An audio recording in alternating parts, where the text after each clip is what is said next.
Hey guys, so on this episode, I have a really cool and unique conversation with two doctors of physical therapy, Dr. John Song and Dr. Brendan Papin, who really both specialize in working with powerlifters, specifically with a rehabilitation standpoint with physical therapy.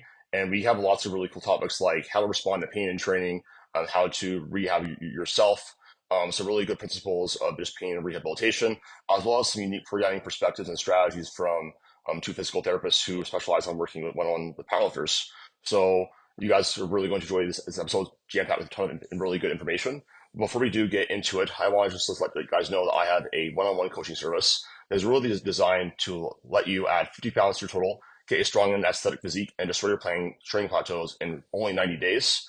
And really, this is the whole culmination of 7 years of coaching experience I've had, as well as over $100,000 invested at this point in my education, to really help you achieve your genetic potential and really see the best results of your life. So you guys can actually can make constantly be making PRs and seeing progress and really never have to worry about plateauing ever again.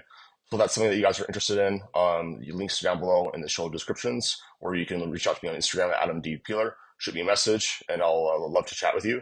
But without further ado, enjoy the episode. All right, guys, welcome back to the Adam Peeler Fitness Podcast. Today, I have my first roundtable discussion with two doctors of physical therapy. I have John Song and I have Brendan Papin.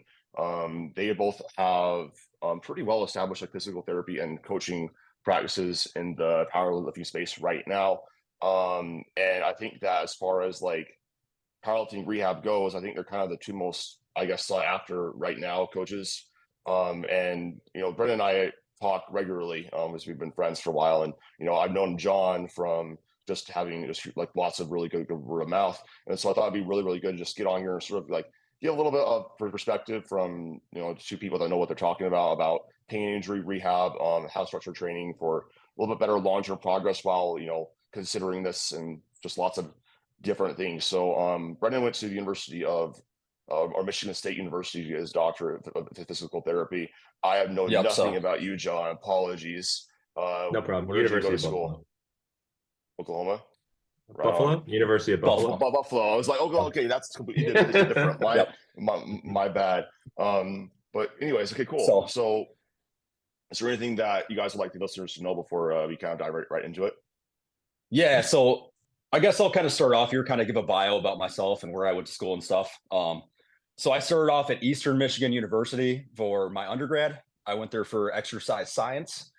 And then later on, I went to Western Michigan University for my doctorate of physical therapy. And then I graduated in 2021. And then ever since, I've just been kind of doing powerlifting coaching and also doing rehab coaching on the side. Yeah, pretty similar for me as well. I took the exercise science route in the undergraduate for University of Buffalo, and then I did all 7 years at University of Buffalo, graduating my doctorate in 2021 as well too. While I was a student, I started off powerlifting coaching on the side, and that's something that, just like Brendan, just kind of took off after I graduated and had a little bit more time to allocate. Right. And then there's me. Yeah. I'm an athletic trainer, so I'm not really cool, but I'm not as cool You know what, as you guys. Adam, you're so well versed in rehab stuff. I mean, just the amount of knowledge you've seeked out over the years between me, Kevin, I mean, how often do you and I talk on the phone? Probably once a week for about an hour. We just pretty much nerd out about stuff. So Yeah. This is kind of just going to be going to be that, but like on podcasts. So I guess like one of the main things I wanted to ask is I think this is really I was really thinking about this, and I want to ask you guys, what are some main common problems that you guys see in powerlifting programming right now, or just how lifters train in general that really contributes to injury risk specifically? Yeah, so I guess like a lot of it comes from, especially when I oversee a lot of coaches programming. I think there's this mindset of what is the maximal recoverable volume that we can recover from and then make progress. But I think very little is talked about what is the minimal training dose you need to actually make progress and then building off of that. So I think a lot of it, like especially when we're going through patient or client intakes, if we just find out like, hey, like let's just get a dart on the dartboard, be like, what is a good level that we could start at to build from? instead of instantaneously kind of going to, okay, what is the max amount of volume this person can handle and recover from? That's definitely something that I think is huge as well too. And when I see programming and like when I work with patients online as well too, a lot of it comes down to just bringing them back a little bit in terms of just giving them a little bit more recoverability, and that usually creates a lot of solutions within aches and pains within powerlifting. Yeah, definitely a good point, John. And just to kind of piggyback off that, it all comes down to a lot of it's just load management. And I think that's a really good point. That's something I really do as well. Instead of always trying to find that maximal dosage volume that you can recover from, why not find like a lower tier volume that you can consistently make progress with and stay healthy at the same time? Like I think that's often overlooked. And a lot of times people just try to look for like the biggest bang for the buck, regardless of what's going to happen in the future. And they kind of just don't understand it. Like, just because I'm making this very fast track progress now, all of a sudden I'm gonna get injured, and then what's gonna happen? It's gonna turn into like 2 steps back, and then I have to start from kind of square one again.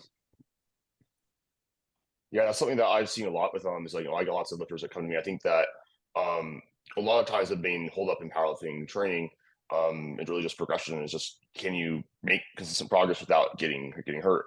Eric Helms is on, I remember Eric Helms said this. He's like, well, I knew in order to get Bryce Lewis to be national champion or world champion, all I had to do was just not get him hurt, but find a way to help him make progress. And I think that lots of time there's lots of things that people do in training because, like, yeah, they want to make the most progress right now. And John and I were actually talking this before you came on, Brandon, where there's a lot of pressure right now. I think especially because everybody's training is on social media.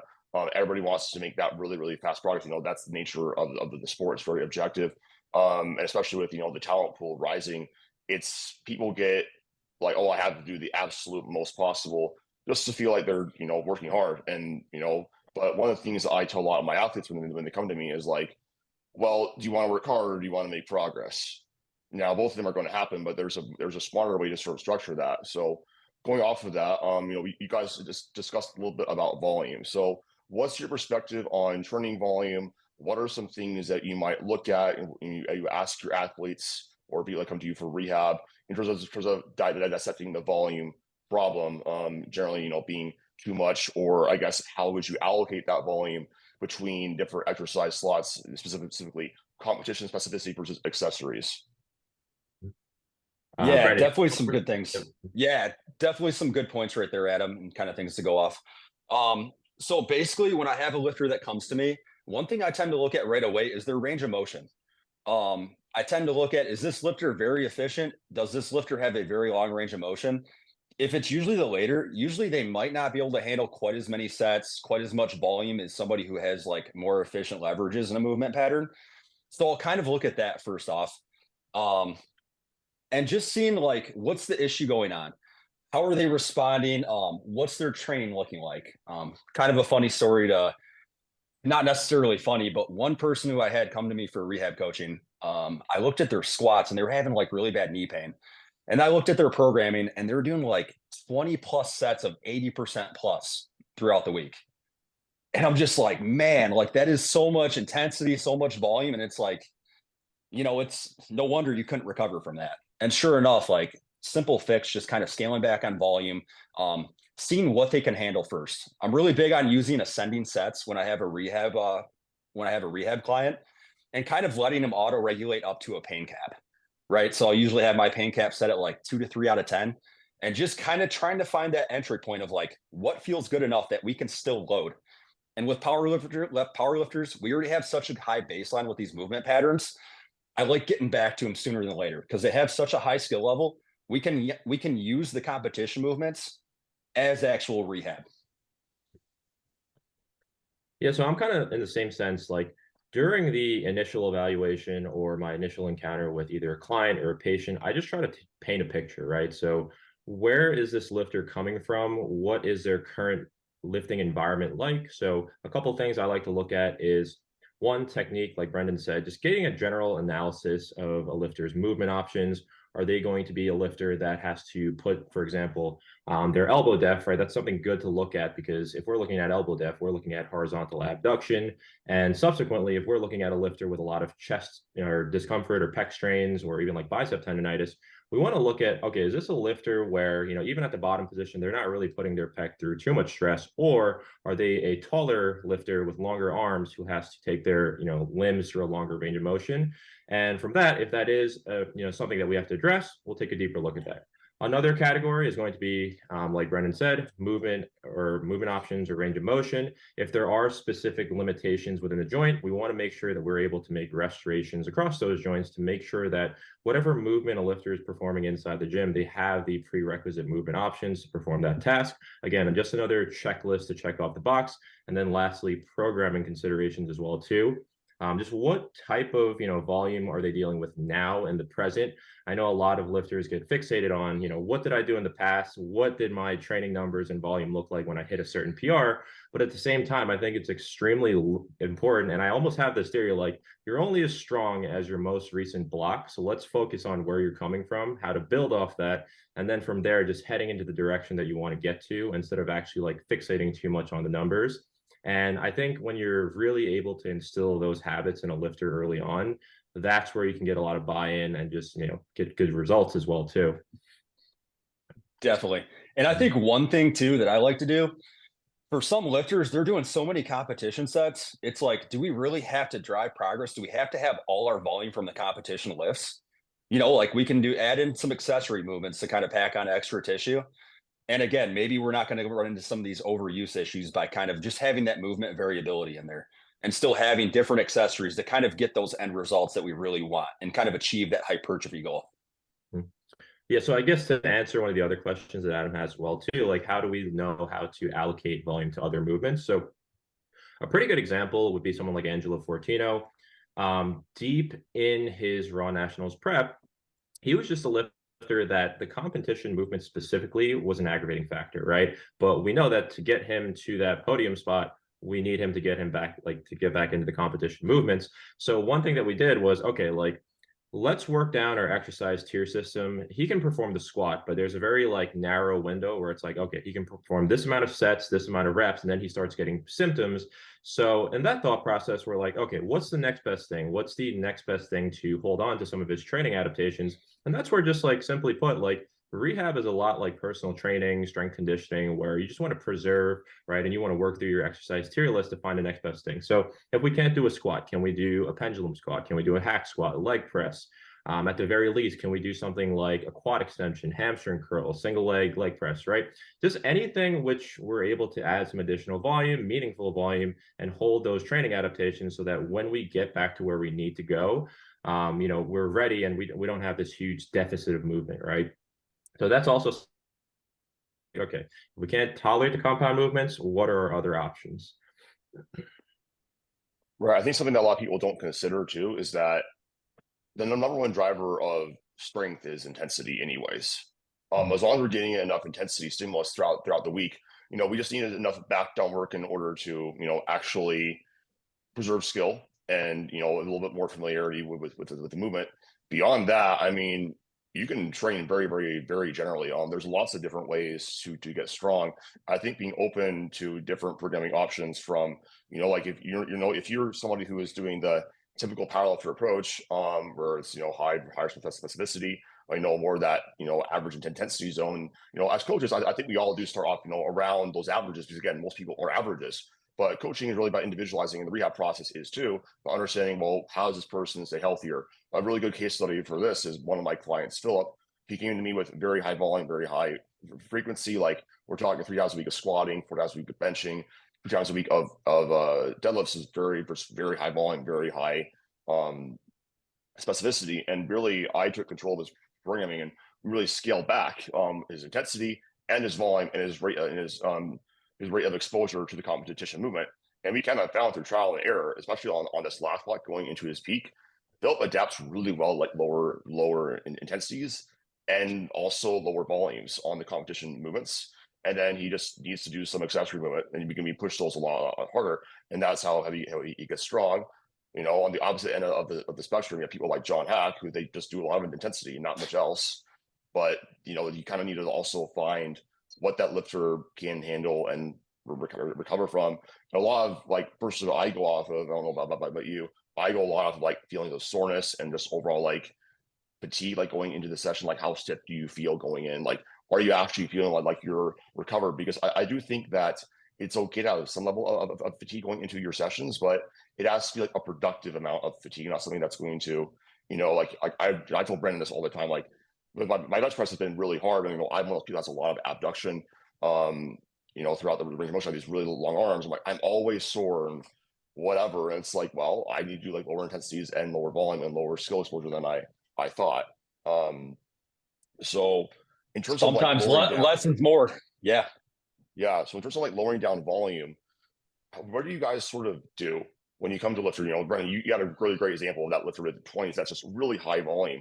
Like, what do you do in that scenario? Because, from what I've read, the literature basically says when adding volume, it's about 10 to 20% at a time.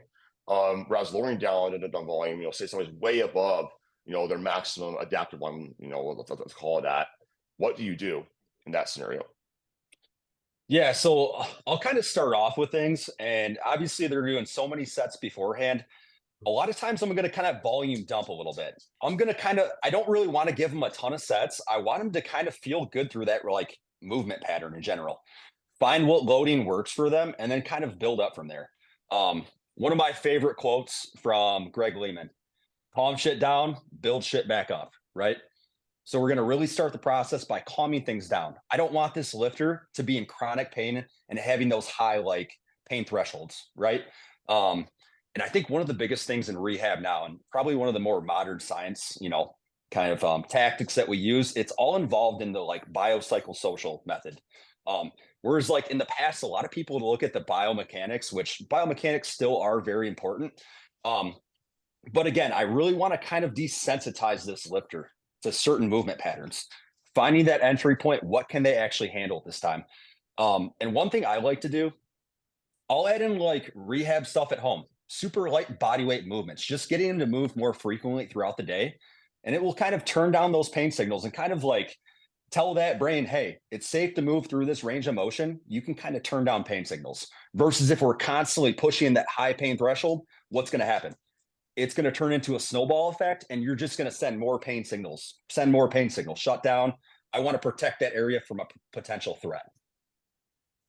Yeah, and I think a lot of like your magnitude of a response to a situation ultimately depends on, what state of discomfort a lifter is in, right? So for a lifter who I guess has like, relatively low amounts of discomfort, maybe around the ballpark of a less than a 4 out of 10, that wouldn't warrant as much of a volume or intensity decrease as someone who, every time they step onto the bar for a bench press, they're just, feeling 8 out of 10 pain and they can't even like tolerate the movement, right? So I guess like to answer that question, ultimately it depends where they are currently and just how we approach that situation. But if like, I guess one of the biggest mistakes that I made first starting out as a PT and also a coach as well too, is that, when I would start up a lifter, I would make them do drastically different things than what they were actually used to. So I would take a lifter that's doing X amount of volume and just completely half that out, right? In the sake of like, decreasing symptoms and making training more tolerable. And yes, there are situations where that's warranted for maybe like, higher complexity cases where they have a lot of discomfort. But a lot of the times when a lifter is in pain and they're also feeling very weak in the movement because you drop so much volume, that could be something that just completely screws you up for later on in the rehab process. So I think the one thing that I've been trying to do as of recently is just, especially for lifters that are, getting close to competition and they can't really afford a lot of downtime, I just try to meet them where they're at, and then try to pull back the minimal amount I need to have them feeling some sort of improvement in symptoms. It doesn't have to be pain-free, but as long as the pain becomes stable, it's not a sharp discomfort, and it's slowly improving session to session, I would say we're in a pretty good spot, and it's really just small adjustments from that point. And that's a really good point, John. I think the biggest thing is finding that entry point. For some people, that could very well be like 75 to 80% where they're still lifting pain-free. You might even be able to keep some heavy singles in, up to like higher percentages, like even 85%. If they can tolerate it, and it's mostly pain-free, eventually they're going to kind of habituate to that low pain. And eventually that noxious stimulus is going to become less noxious over time. And there's also like more extreme cases where sometimes we have to scale back to really lower percentages between 30 to 60%. what I like to do, if I can get a lifter to like 60% right away, a lot of times we're going to maintain a lot of those adaptations. But I do find if we start really deviating and really getting to very lower percentages of like their 1 rep max, a lot of times they're going to really start detraining fast. And usually there's like a couple week windows. But I will say a lot of people, like, I don't know about you, John, but how soon do you get your lifters back to training the competition movements? Yeah, so I guess like again, it kind of depends on like what the severity of that discomfort is. For the most part, I would say like 99% of the cases that I work with, I try to have some sort of competition lift volume in there as part of their rehab. Because again, like I think a lot of that goes into buy-in and just like what their perception of success is, right, within rehab, where it's like, you know, they could have a lot of pain, but ultimately, if they're able to squat, bench, and deadlift again, that's going to be something that they, you know, kind of like classify as a success rate, right? So for me, I Right. try to keep it in most of the times, unless there's very like high pain levels or just, you know, pain ratings and their subjective history, where I'm like, okay, like it's probably not a safe idea to just reintroduce them into heavy barbell pressing or heavy bilateral symmetrical movements. So, but yeah, to answer your question, I would say most of the time I would just introduce them right away, or some sort of a variation movement. Yep. Exactly. And more times than not with my own lifters, right after an injury, we're already starting that rehab process right away. We're already doing like simple body weight movements, just trying to desensitize, bring down those pain levels. And more times than not, that very next session that they're scheduled to train that movement pattern, we are still loading through that exact competition movement. And what I like to do, I like to kind of tier it down. So first off, if they can handle that competition movement, we're going to go with that competition movement. Next off, we're going to alter velocity. So adding in our tempo stuff, and sometimes with that tempo, that slower velocity movement, pain tends to seem a little bit lower, just their perceived pain, which is kind of good. We want to keep them in that low pain threshold. After that, I kind of tier it down even one step lower if they can't handle that, and I'll even shorten the range of motion. So if it's like a bench press, maybe go to like a block press. But more times than not, more like most of my lifters can either handle at least the competition movement or a tempo eccentric within that competition movement. What value do you guys see? Like, so, you know, Brennan, you mentioned that, say a lifter has pain, like a certain area of the range of motion, say it's like right in the hole of a squat, but they can still load like pretty heavily, like to maybe like slightly above parallel, like a box squat. In terms of intensity, you said it's important to maintain that intensity stimulus for strength purposes. Would you still push that harder, or would you sort of wait until they can actually access that range of motion with heavier loads? Because like I think there's a lot of value in block periodization, like the general templates for programming, but we also need to keep depending on the level of advancement too. If you are longer than a couple of weeks from those really high intensities, like they can really start to feel really heavy. How do you sort of find a good little balance? I guess both John and Brendan.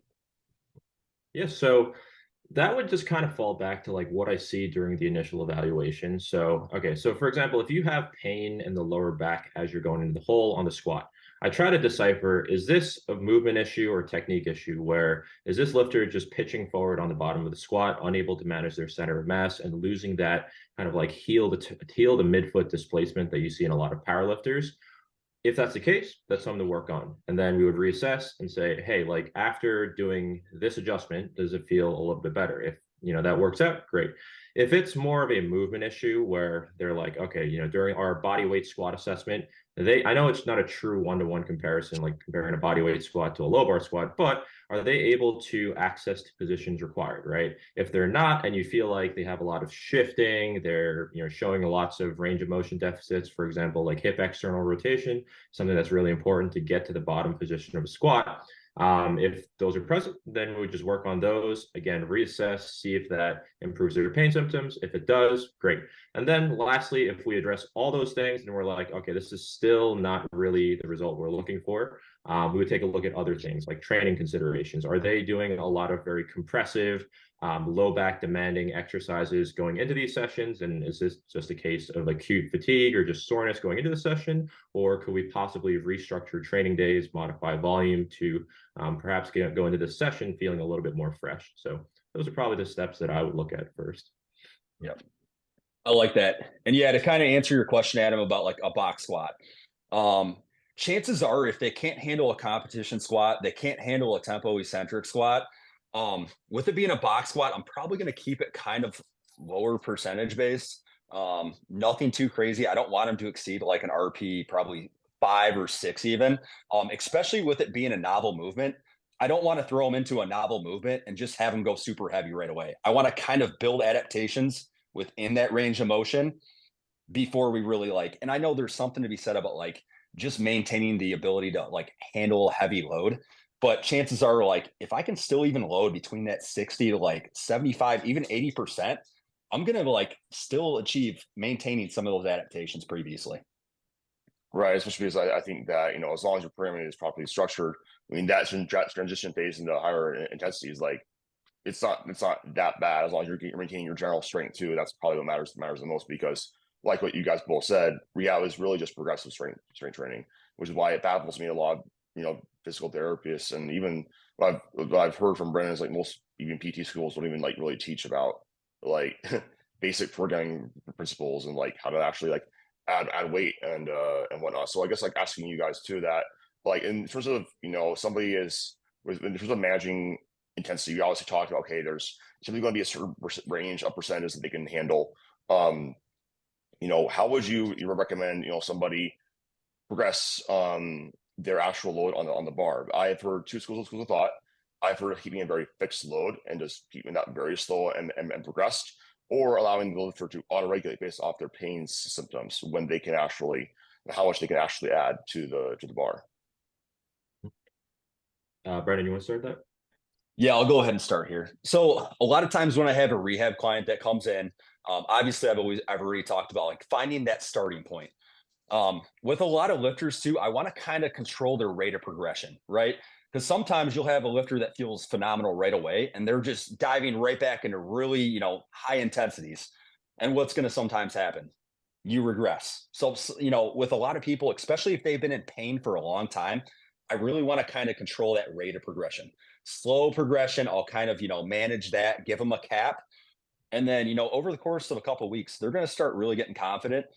And then eventually, as we kind of adapt to that initial loading that we kind of are able to manage and handle, then we start adding load to the bar more so, and just keep gradually, increasing that load over time. And it can vary person to person. It's going to vary case to case. I will say from my experience, when I get clients that come in for rehab coaching, if they've been in chronic pain for a long time, more times than not, it takes a little bit longer to kind of get them over that hump. Whereas I get a client that comes to me right away after an acute injury, and we can manage that and be like proactive right away. Those lifters tend to turn the corner a lot quicker, especially with just that guidance. Doing all the things that they need to be doing, stuff at home, increasing their daily active movements, loading through ranges of motion still, and obviously managing their load in the gym. But all the movements throughout the day, all the rehab stuff, just at higher frequency, it usually gets them feeling better by the time they get back in the gym. And a lot of the stuff I have them doing at home, the super light bodyweight movements, it's very comparative to like your squat, your bench, your deadlift, hinging, tempo bodyweight squats, just getting them to move through those ranges of motion. Yeah, I think a really important concept to grasp is just the simple fact that a lot of times within rehab and even strength training, generally speaking, neurological adaptations happen first as compared to physiological, like just like muscular hypertrophy adaptations.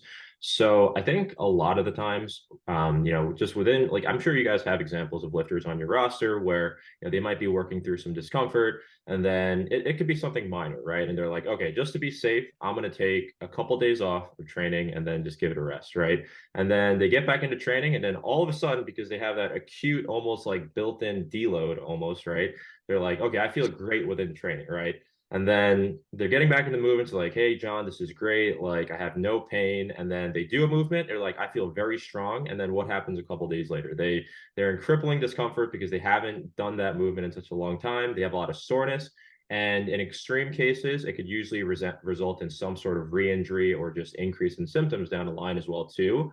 So I think it's very important to stay on top of load and just make sure that you're limiting the rate of progression week to week. Because if you don't do that, there's a high likelihood that, okay, one week a lifter could be doing 405 on squats.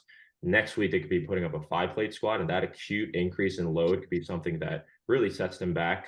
And again, their strength is going to come back a lot quicker than their body's tolerance to loading. So I like to just, whatever their max is, or just, I guess like estimated 1 rep max at a time, I like to pace out progressions week to week to make it something reasonable where they're able to make strength increases week to week, but it's not too much to the point where, they can't recover from that.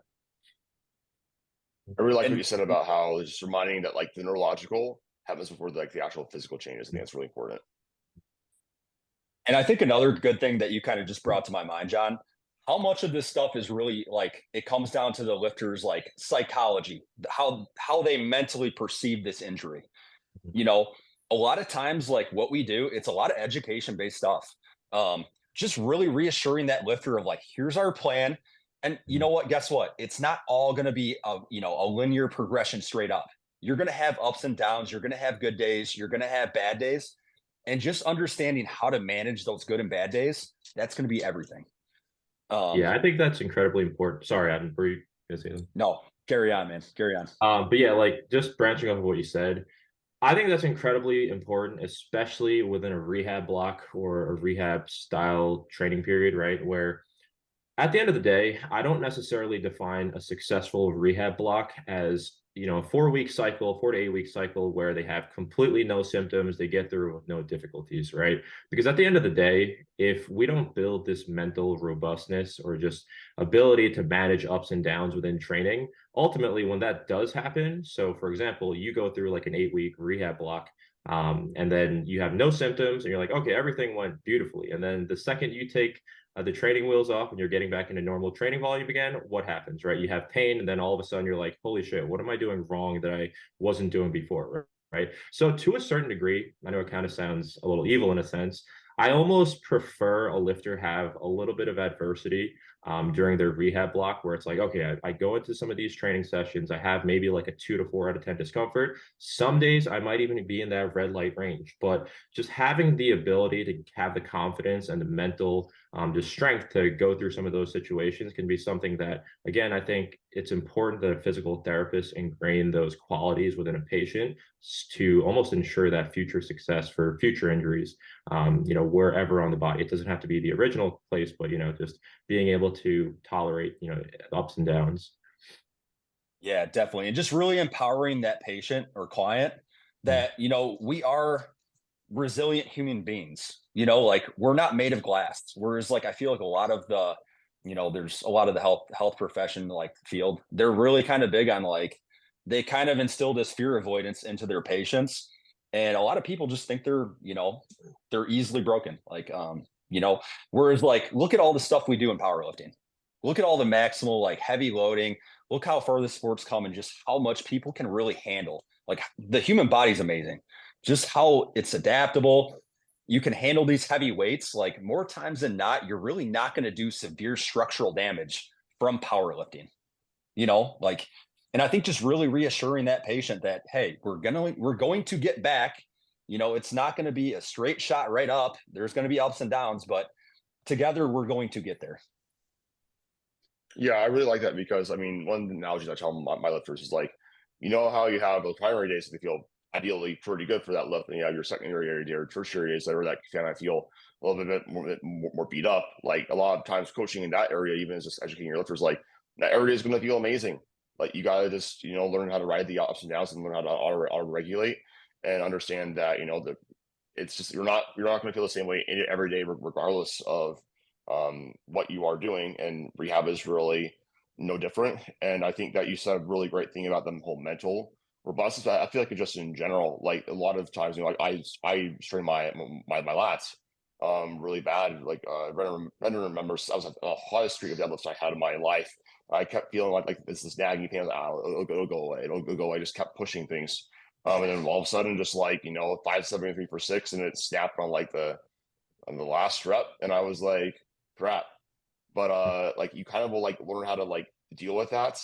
And I think it's in somewhat sense it's like it's been good for me because it has taught me, well, this is a productive fatigue. This is okay to feel. This is not okay to feel, because ultimately, like, experience is that really is that best teacher of knowing how hard that you can push when you need to back off. Like, I was really proud of myself this last prep, with like my bench press was just terrible. I felt like crap. Like, everything was super sore.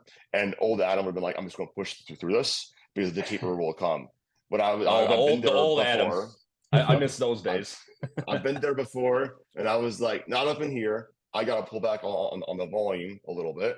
And I took the low end of all my ranges that week going into my primary day, and then I PR'd. And so just kind of understanding like performance is dynamic, and building that mindset of understanding, well, not every day is going to feel great, and I need to be okay with dealing with and powerlifting in general. You need to learn how to tolerate some pain anyways. And like, pain isn't always bad. Like, pain is literally necessary. Like, we're literally tearing apart our bodies when we're training to build them back up stronger. It's like injuries where we've gone past that tolerable loading point. So I guess when you guys are educating your clients on like pain and an injury, like, what are some things that you really do try to just teach them that you think is just really just important for every powerlifter to know? Yeah, so I think the first thing that I start off with every eval, or just at least the point that I want to drive home, is just this concept that, hey, like, just because we had this meeting, it doesn't mean that the following sessions are going to be completely pain-free, right? I think it's incredibly important to set the right expectations early on. That way, it doesn't lead to disappointment down the line, right? Because I think a lot of people have this kind of like image in their back of their head of rehab where it's like, okay, you get treated, you do a couple drills, and you feel a lot better, or you just have no pain, right? So one of the concepts that I found really helpful, and this is something that we learned in physical therapy school, but I really apply that to every situation when I can, is the stoplight principle.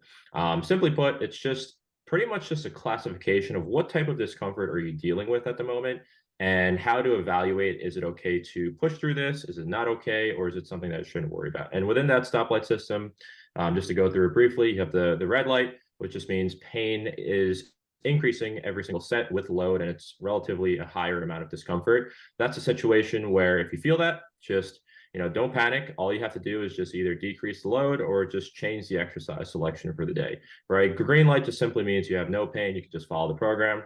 The yellow light, arguably one of the most important lights out of the three, is just a light where you feel some discomfort, but two scenarios occur, right? It's either the pain is stable and a low intensity as you're increasing the weight throughout your warm-ups, or it actually gets a little bit better, right? So if it's staying the same, it's stable, or it's a little bit better, that's also a perfectly acceptable place to train. And I like to give that to a lot of lifters just so they have that in their back of their head. Because when you're feeling pain, whether you're a physical therapist, a rehab specialist or not, when you feel pain inside the gym, it's a very emotional response as well too, and you start panicking, right? So just being able to take a step back and being like, oh, okay, right, I feel this pain, what light am I going to give it, right? And I tell every lifter, just give it a light. If it's a green or a yellow, just proceed with the steps listed, and then just repeat that process. And again, it can be for any injury most of the time. It doesn't have to be specific to what you're currently dealing with, but I think that kind of creates that element of just that mental robustness that we talked about, and just being able to navigate and just be independent with certain situations. Brendan, do you have anything to say about that? Yeah, I definitely like a lot of that. And just really, that's the biggest part too, is like understanding where they're coming from. Pain is like, it's subjective. It comes down to people's emotions. We have feelings. A lot of times, there's more going on than just like biomechanics. There's so much going on. I hate the whole analogy of like human beings are like cars. I've heard that a lot. And it's just like, we're not like cars at all. We adapt, like we recover naturally. We have feelings, we have emotions, and all these things play into pain itself.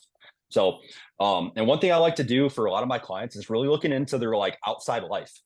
What are you doing outside? Do you have a very stressful life? Do you not get a lot of sleep? How's your nutrition? How's your recovery? Do you have so much going on in your family life? Like, there's so many different variables involved and so many things that kind of factor into pain. And I think just being able to look at that big outside, the entire picture, not just being short-sighted, but being able to look at this individual as a whole, pain as a whole, and kind of finding what's going on. Right. So obviously, when it comes to programming strategies, specifically, we talk a lot about some really good stuff here. What are some really big, Brandon, you mentioned ascending sets. What are some other programming strategies that you guys would like to use with rehab, or just in general, you think powerlifters should do in their training in order to make sure they actually can make progress while managing risk of injury, like most productively? I guess I can start off here. And Adam, you kind of mentioned this first off, and I'm going to kind of bridge off this. You're talking about like being able to still have that intensity in there. One thing I like having is still having one heavy intensity set and even dropping those back downs even more. Like, who's to say you can't drop your back downs by like 50% to make that movement pattern feel good? And that's one strategy I like to use just so you still maintain that, that top high end intensity, kind of like maintaining that skill. Back down with a bigger low drop percentage and make that movement pattern feel good. And you're still accumulating some volume and it gives you a baseline to work with. And then you slowly just start chipping away off that. Yeah, I mean, there's a lot of different things you could do, and I think that would be no different than with just the regular tools that you would have in like a powerlifting coach's toolbox as well too, where you have your tempos, you have your pause squats, you have maybe even like ascending sets like Brendan mentioned. If it's in that in itself, that's kind of like a forced warm-up, right? If you have a lifter that's taking crazy jumps and then by the time they get to their top set, they still feel cold within the movement, and you're like, okay, this doesn't look like any other issue other than this lifter just doesn't feel fluid and they don't feel warm by their top set. We might want to just structure in like almost like a quote unquote forced rate of progression or even like a warm up. But again, ultimately, it depends on the lifter that you have in front of you. So if you see certain qualities that you have to work on, for example, you have a lifter that's just dive bombing the shit out of their bottom squat, we might have to just force something like a tempo eccentric. But let's say you do a tempo eccentric and then you have a lifter that's like, okay, this is so far from what I do normally that it just feels completely off, right? And then that actually increases their perception of pain because the movement to them is just so awkward, being that they're more of a fast descent squatter, for example. So you might just say, hey, let's just do something like a pause squat, right? Where it's like you kind of have to force yourself to put on the brakes as you go into the hole. That whole concept of momentum. If you have a car that's coming at you 30 miles per hour, you're probably not going to be able to stop it. But if it's rolling towards you in neutral, you could probably stop it and even reverse that direction. And I kind of like to use that analogy a lot for lifters with the bench press and the squat as well too. And the pause squat is a great example of something where it just demands a little bit more control in that bottom position, and it's something that could be a load limiter as well too for your rehab population. So again, it ultimately depends on what lifter that you have in front of you. What did you define in your needs analysis, and where to go from there? I think the Yeah. really And I good love thing that the, you got. Go ahead, Brandon. go ahead, Adam. I was just saying, like, I want to point out for all listeners, like John said, it's the same thing as training. I really want people to just understand that, because like this stuff is nuanced and it's complicated, and you need to understand how to diagnose things. Once you've identified the issue, you know how to troubleshoot. You have basically, it's just like any coaching. It's like, oh, you have like, every coach has like their own like programming system or like the decision list, like that they can kind of go through. It's the same thing with rehab. And the main thing the guy said is, hey, let's find their starting point and let's just progress from there using several different programming strategies, maybe that you see with, maybe it's a technique issue. Okay, or I want to do some variations, going to force into that. Maybe it's, something with, how they're loading or a certain joint or whatever. Like, anyways, it's like you're going to basically just program in a way that's intelligent by based on the understanding of what's in front of you. Yep, and I like that. And one really good post that John had, I read your center of mass post. And I mean, that's crucial, man. I think that's really good stuff. And that's what a lot of like powerlifting comes down to is like, how can I be as efficient as possible to handle more workload? Being able to manage that center of mass is so crucial into like just having a better economy, distributing the load better. And I think one thing me and Adam have talked about this before too is like adding in those variations to better manage those things. Like for center of mass, managing center of mass. I think the pause squat is a phenomenal way to really, manage center of mass on, especially like a squat movement, and kind of using those variations to get to our desired point. If it's something that we think is biomechanically wrong, we can kind of program in some of these variations to kind of help improve their ability to just be a little more efficient. How much does Load, technique actually like impact injury risk though, and whatnot? Because I give the example of somebody who's constantly deadlifted with a lot of kyphosis in their lower back. Whereas they're used to that. We kind of we know that if you're used to loading a certain joint or tissue a certain way, certain joint angles, whatever, like it's strong. And I've seen lots of times, like I've had some issues as a coach, and this is something where I've learned too, when I'm trying to see something like that, I'm trying to change it. Like one of the things I'll do is I know that, well, they're not used to that loading. I will go back to like maybe like top set of five instead of like a single, because I know they're not used to that. Like, how much does technique actually play a role in injury? And then like, if you are to try changing their technique, what's a way to do so in a way that doesn't, put you at risk of injury? Yeah, so I like to first take a look at like how a lifter views their technique in the first place, right? So someone who's a world record squatter, right? You might not want to change too much within their squat, but at the same time, as a clinician, I don't think you should be afraid of making the interventions where you see necessary, because surprisingly, like you'd be surprised at how many high level squatters are constantly changing their technique. And it could just be a matter of like, we might not actually have to change anything. We might just have to give them certain things to look for, because a lot of these like high level squatters, they go by feel, right? So they just do what feels right. But then when you come into a session and then you just have a lot of soreness, fatigue, and discomfort, you might move differently subconsciously. So just giving them some guardrails so that even at their worst sessions, they're still within the guardrails and they're moving efficiently. I think that's something that's incredibly useful. But again, I like to look at like, there's a couple of cases where a lifter just, again, doesn't feel very confident. They're constantly making changes. We might need to add some consistency. And at the end of the day, right, technique plays a large role in load management, because if you have a lifter that is going through some lower back discomfort on something like the deadlift, right? A simple adjustment in just how we're managing our center of mass could make a big difference in how certain muscle groups are biased, right? So if we have a lifter that is over wedging, quote unquote, on the deadlift, right? And that's pretty much defined as, I guess, the shoulders rotating behind their center of mass, which is their midfoot. Then if you're looking at the joint angles, the hips are going to drop lower. The amount of torque that goes through the lower back is going to increase as well too, because now your hips are effectively lower and further away from your center of mass as well too. That could be something where if we just make a simple adjustment, we're like, hey, just let's fix up that wedging, line you up better with your center of mass, and just see how that improves just your average lower back discomfort during the movement and after the movement. If it's a case where they feel a lot better and we didn't really have to change much, I think that's a huge win as well too. And that's a low-hanging fruit that a lot of clinicians end up missing, because sometimes they're just too afraid of making those changes that they need to. Right. And I think one thing to go off that too is time and place for these things, right? If I have a meet coming up, it's probably not going to be the best time to really change my technique or form unless it's absolutely like an absolute must. And chances are, if I'm in that much pain, I'm probably going to have to drop out of this meet. But just knowing your time and place when to really work on technical efficiency and kind of making those changes. If you're deep in the off season, it's a really great time to kind of make those changes and just work on I like to call it lifter economy, and just your ability to basically handle load. In theory, the more efficient we are and the more symmetrical we are through a movement pattern, we're probably going to be able to handle more workload and more total volume before we start running into some of these overuse issues. Versus that lifter that's, overly rotated or has a hip shift or something like that.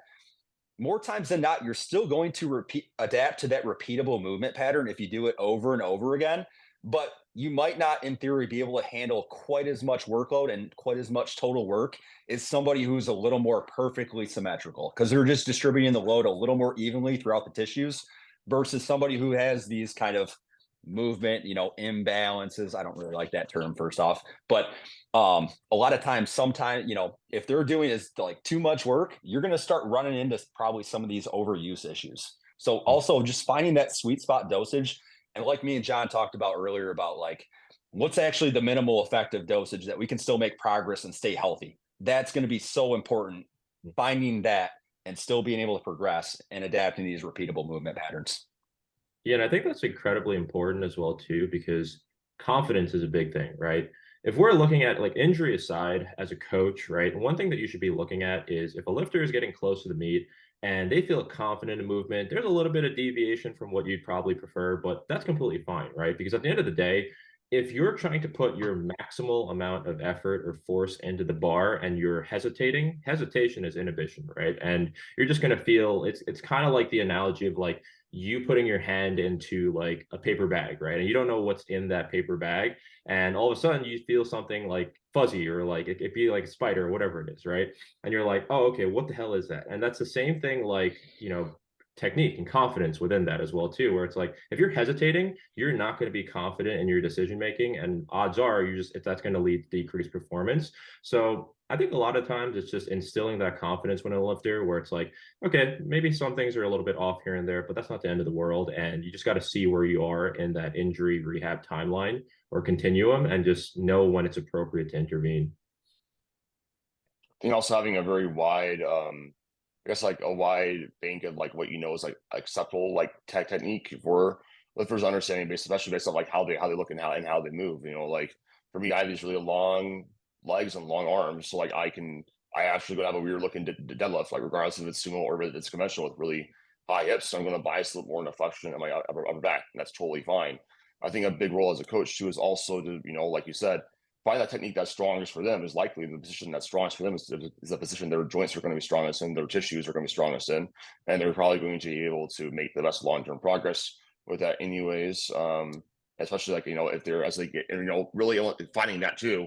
And I think this is one of the biggest benefits of having a coach too. There's so many, but like one of the things I really think is so important early on in your powerlifting career is having a coach who is skilled with technique analysis, who can show you early on, when more learning is easier, how to move in a way that's going to better enhance your long-term rate of progress, your confidence with the movement pattern, and not guessing. I can't tell you how many times I have lifters who come to me who have very poor technique or come from me, and they experience some pain or they lack confidence, and that's a really big thing with their overall strength and getting up. Is it's different session to session.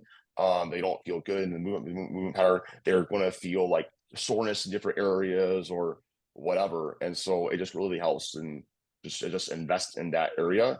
And yeah, I feel like if your coach doesn't know how to really coach technique, you don't really have a coach, you have a programmer. Yeah. And one thing too is, as human beings, we're not going to be perfectly symmetrical like beings. Like, as we're not made to be perfectly symmetrical.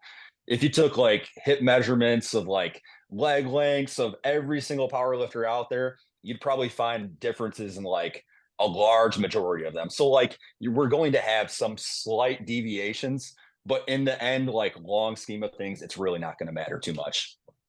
You mean to tell me if my favorite test says it says I'm off, it's not the end of the world? It depends who you're asking. If you're asking me or Squat University, it's gonna very I am drastically. Lifter B. Yeah, right. Yeah, just put that block button next to Squat University. You'll be good. Yeah, that's a good point. That is great advice for everybody. So guys, this was freaking awesome.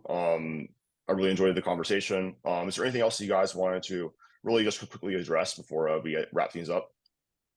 No, I think we pretty much covered everything. I had a good time. Adam, thank you for having me on. Brendan, it was great meeting you, and we had some really good conversations. Yeah, absolutely, man. And if any patients, anything like that, or clients are out there with pain, feel free to inquire to me or John for rehab consults. We'd be more than happy to help out. And again, it goes a long ways just being equipped with these, people that understand physical therapy and, training in itself. You guys, So, you guys both use code Adam Peeler for a discount. What's that? Use the Adam Peeler discount code. 10% off. I listen to Adam Peeler Fitness podcast. Yeah, I'll start doing that with all my guests. Yeah, I love that, man. And yeah, Adam, just a pleasure, man. Obviously, we talk all the time, and dude, always a blast being on your podcast, and pleasure meeting you too, John. Yeah, you guys have made the intro very easy for me, or the outro. Wow, holy crap! You guys made the outro very easy for me, and I fucked up. I had one job. So thank you guys for listening. I'm going to include links to both their pages as well as links to their services. If you guys can book them. But if you guys have any questions for them, like definitely feel free to hit them up in their DMs. They'll get back to you and get you moving and feeling right. So thank you guys so much for listening to the podcast. We'll catch you guys on the next one.